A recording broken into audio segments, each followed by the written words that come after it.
Hello mga ga, ito na po yung ating utap recipe na sa 500 grams lang po natin na harina ay marami na po tayong magagawa.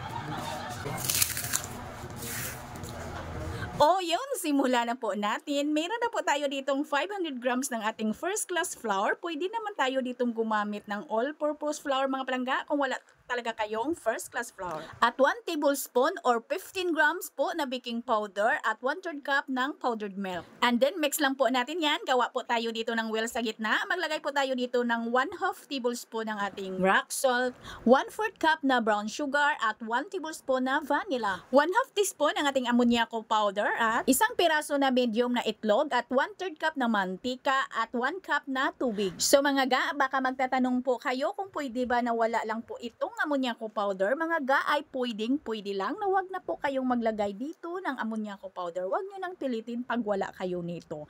Ang purpose po ng ating ammoniaco powder para lang po madali pong crispy yung ating utap. Pero kung wala ay mag-crispy lang din ho yan. At dito ay naglagay po ako ng 1/3 cup ng ating margarine at saka masahin lang po natin. Ga, pwede talaga natin itong masahin ng mano-mano hanggang sa makinis po yung ating dough. At pagkatapos nyo pong masahin ito ng mano-mano ay i-rest nyo lang muna yung inyong dough bago po ninyo ito palaparin. At bago ko po yan pasagahin yung aking dough, ay gagawa muna ako ng ating well dough or yung ating inner dough. So dito, kailangan lang po natin ng tatlong ingredients. 1/4 cup ng cornstarch, 1/2 cup ng ating margarine, at 1 tablespoon po ng ating mantika. Ito po yung ilagay natin mamaya mga ga. Pagkatapos po nating palaparin yung ating utap dough. Ito po ilagay natin sa ibabaw. Ayan na mga ga, nag-well combine na po yung tatlo po nating ingredients. Set aside lang muna natin ito. Yung ating dough ay idaan ko na po sa aking dough roller machine. Kayo mga ga, kung wala po kayong dough roller machine ay madali lang po ho yan. Pagkatapos po ninyong masahin ay pwede nyo po talaga itong palaparin gamit po ang inyong rolling pin. Bali palambutin nyo muna ang inyong dough bago po ninyo laparin para po ay hindi kayo mahirapan sa pagpalapad. Yung aking dough na ito ay hindi ko po ito nires. Bali diretso ko po ito pinalapad sa aking dough roller. Kaya ay i-rest ko muna ito para po malambot bago ko po ito palaparin ng maninipis. Ayan na mga ga, pagkalipas ng 30 minutes ay palaparin ko na ng maninipis yung aking dough. Madali na lang po talaga itong palaparin kasi malambot na siya, hindi na sa basta-basta mapupunit. Yung sabi po na hindi na siya lumalaban. Palaparin lang po talaga natin yan mga ga ng maninipis. Hindi lang po masyadong manipis na manipis ha, yung parang papel na. Yung katamtaman lang po talaga para magkaroon lang po tayo ng maraming layer dito. At ilagay na po natin dito yung ginawa natin kanina na inner dough. At dito ay maglagay lang po tayo ng kunting harina. At pagkatapos mga ga ay i-roll lang po natin yan ng pahigpit. Yung pag-roll po natin dito ay may dalang kunting hila. Huwag lang hilahin ng masyado. Baka maputol na din yung ating dough. Para po ay mahigpit yung ating dough at magkaroon po tayo ng maraming layer. Tingnan nyo lang po yung ginagawa ko mga ga. Okay? Kung matagal na kitang followers ay nakikita mo na yung paggawa natin dito ng maramihan. Kung gusto po ninyong gumawa dito ng 1 kilo ay dublihin lang po ninyo yung ating recipe.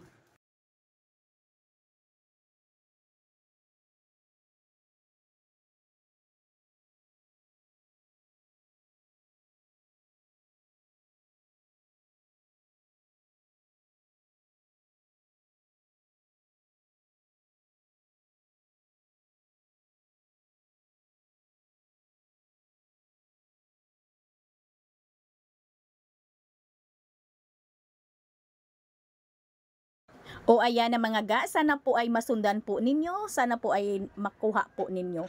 At i-roll po natin yan ulit kasi ay makapalang, depende po yan sa gusto po ninyo na putol. Yung putol ko dito is 15 grams. Yan, ito po yung ating mga layer mga ga. Ito pong nagawa po natin na mga layer sa ating pag-roll.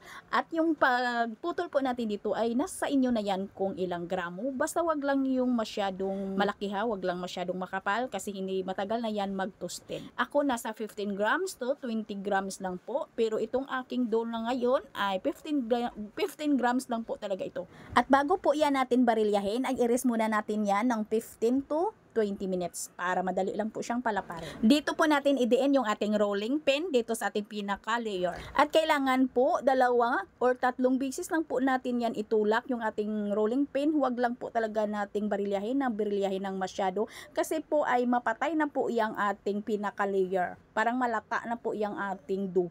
At gagamit lang po tayo dito ng puti na asukal. Pagkatapos po nating palaparin ay ilubog na po natin dito sa ating puti na asukal. Para masundan po talaga ninyo kung paano po tayo dito magbarilya, magpalapad. Ayan, yan lang po mga ga. Huwag na po masyadong pabalik-balik yung ating rolling pin ha. Pag nakita mo na malapad na, okay na po yan. Huwag mo nang barilyahin ng masyado kasi malata na ay mapatay na po yung grano or yung ating pinaka-layer. Wala na po tayong layer. At pagkatapos nating palaparin, diretso sa ating asukal at diretso na din sa ating plansa. At pagkatapos mga ga, ay isa lang na po talaga natin yan agad para hindi naman po matunaw yung ating asukal. At sa may preheated oven na 170 degrees Celsius for 20 to 25 minutes. Dito sa ating electric oven, up and down po yung init at kailangan po ay mainit na po yung ating oven. Nakapag-preheat na po tayo ng ating oven bago po natin ito isalang.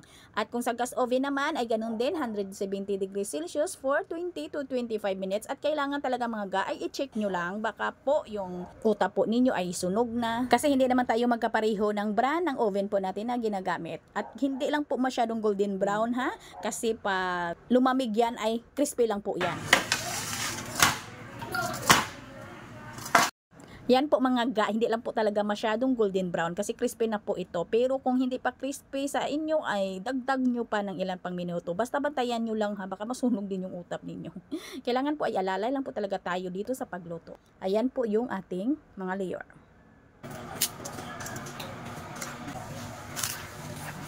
At nakagawa pala tayo sa ating 500 grams ng 82 na piraso. Ang iba hindi na dito nakita kasi ay kinain na eh. At pwede talaga ninyo itong pagkakitaan, ilagay po ninyo ito sa inyong closed jar o kaya balutin po ninyo. Sana may natutunan, sana ay nasundan po ninyo yung ating recipe ngayon at nang masubukan din ninyo para din kayo din ay kumita. Itong inyong Kainday Tinapay, maraming salamat at bye-bye!